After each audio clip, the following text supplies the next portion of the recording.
practices of institutionalized racism are alive and well, both in terms of funding and journalism. We fund people who we know. Corporate media organizations cover people, produce news and information for people that they know, and oftentimes that leaves out whole communities of color, immigrant communities, LGBTQ communities, and it's just because we practice what we know. Because both philanthropy and journalism are so predominantly white, that often leaves out people who don't look and sound white. I'm not saying that people aren't trying. It's just that they don't know that what they don't know. More interestingly, I think Black and Brown communities don't necessarily want or need these institutions to cover them, especially after being ignored and more precisely harmed by a lot of journalism coverage. So they don't want to be the objects of white gaze anymore, or reporting that serves the white gaze. They are in need of critical news and information for them that helps them navigate their daily lives. Journalists of color need to hold more leadership roles, but not just journalists who think the way we do or might quote unquote fit into our existing cultures.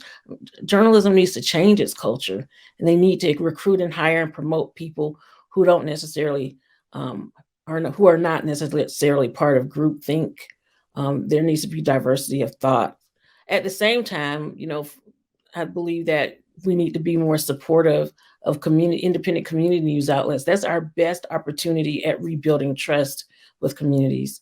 In fact, there are, BIPOC news outlets, BIPOC community news, existing assets in communities, and philanthropy as a whole needs to figure out how to better support those community outlets.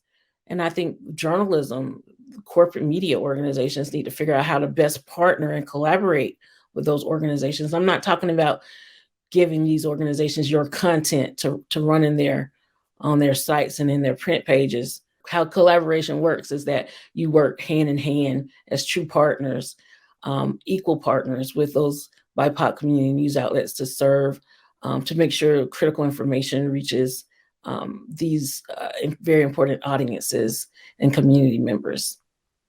If we want to grow trust in communities, that means investing in local and community news, particularly local and community news produced by and for BIPOC communities.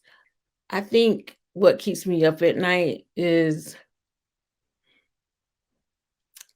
I see and meet some incredible community journalists who are not part of anybody's established network. No, they're not part of,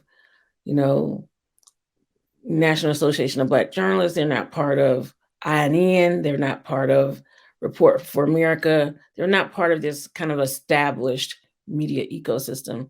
And so these organizations just don't know about them, but they're doing incredibly, incredibly important work. But they are oftentimes the only ones out there covering and delivering news and information for their communities.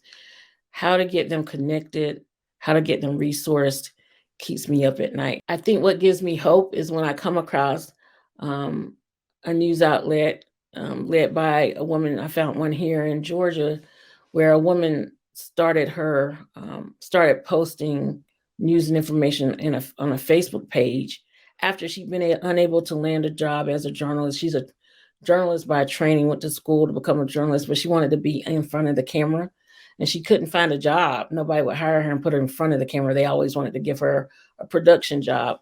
So she left journalism, or so she thought she was leaving journalism.